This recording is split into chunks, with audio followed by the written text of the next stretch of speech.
And the board members of the Ethnic Communities Council who've joined me here today, representatives from federal and state government departments, community leaders, our guests from interstate who are going to educate and entertain us throughout the day. Welcome all. Thank you very much. I thought long and hard about today's speech. As Lord Mayor Graham Quirk has mentioned previously on other occasions, my Eidfest missives are rather pointed. So why disappoint, right? So today I was going to stand here and talk about injustices in our world and the hypocrisy of our leaders who trumpet humanitarian operations in faraway countries whilst allowing thousands to wallow in detention centres under our watch. The hypocrisy of our leaders to send troops into Iraq to aid a minority who are being subjected to genocide but ignore thousands of civilians dying in Gaza because it suits their political agenda. The hypocrisy of world leaders who stand by oppressors in one theatre of war and yet call out others in another theatre of war because it suits their political agenda. The hypocrisy of our media to publish a highly evocative cartoon whilst pointing the finger at a rival columnist and cartoonist because it suits their political agenda. Leadership isn't about political agendas, it's about having a vision for a better world and taking the people with you towards that vision. It's about aspiring to be better people, better communities, better countries.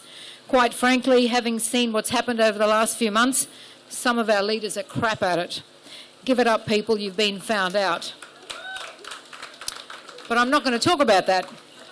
I'm going to talk about Eidfest because this year we're 10 years old and we're going to celebrate that in spite of the weather. When we started 10 years ago, it was basically a thought bubble.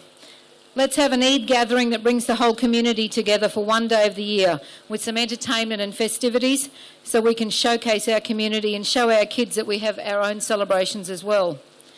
The Muslim community is a very old community in Brisbane, at least 150 years old, and we just went about our work and lives as others do. But it was that thought bubble that suggested that we're more than that. We are a rich and diverse community that has something to offer the people of Brisbane, and we should be open and proud of it. So we started Eidfest. The charting of Eidfest has been mentioned before, and with the help of Councillor Kerry Ray of the Brisbane City Council, who along with her council colleagues gave us seed money to get started. And Councillor Graham Quirk was one of those original contributors.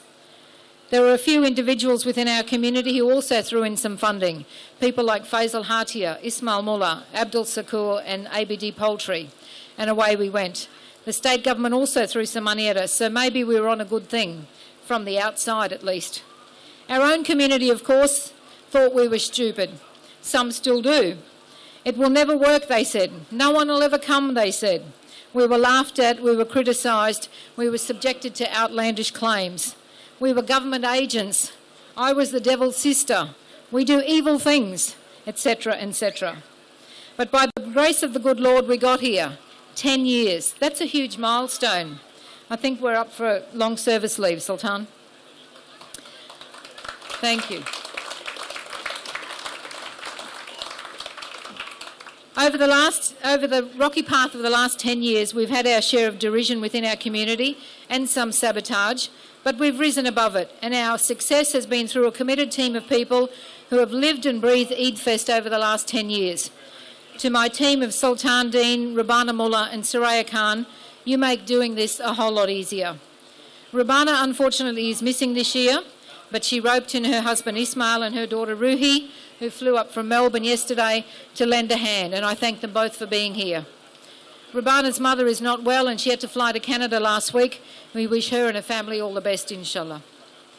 Which brings me to all our families. Whilst we're the face of Eidfest, it's our families and friends and live with us. My mum, who travels down from Cairns each year to come to Eidfest, while at the same time criticising us for the time and effort we spend doing it, insists on coming every year. I think it's to see which VIP she can get a new photo with. Come to think of it, I think she's had more photos with VIPs at Eidfest than what I have.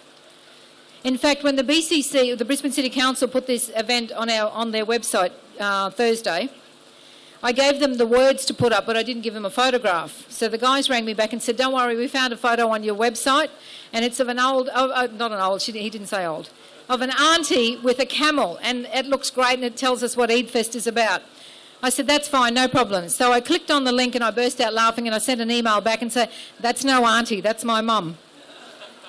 So she's on the Brisbane City Council website and she thought it was a laugh as well. Our partners, children, family and our volunteers who are our friends, we'll see after today whether they stay our friends, of course. We thank you for your support and work during this time. Over the years, we've had countless important visitors. And for a bit of a roll call, here goes.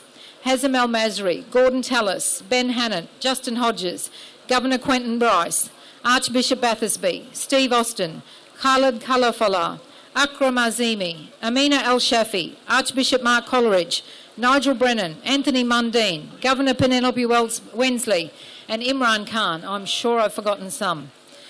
We've also talked about various issues because Eidfest is about education and discussion as well.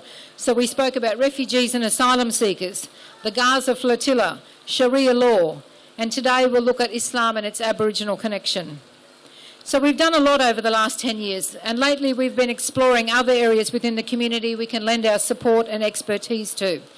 So this year we worked on a domestic violence awareness project supported by the state government. And as you enter our offices, you'll see the posters that we've made. I got 2 messages only this week that the New South Wales Police want to adopt our posters for their communities in Sydney, and the Victorian Interfaith Council want our posters in Melbourne. And we retweeted the posters all over the world, and they've been everywhere. And there's retweets from England, from Egypt, from America, from Japan, and emails and requests from the UK and from India. So my little idea is going around the world a number of times. Can I turn this into a moneymaker of some sort, Minister? There's no way I can get money out of it. It's my copyright. So we're proud of our little effort, that these posters are going to go all over the world. So we're mighty chuffed about what we do, and we're pretty proud of what we do, and I think we punch above our weight. And I think we bring a quality product. I thank you for all your support and your funding, and I look forward to other opportunities we can work together in the community.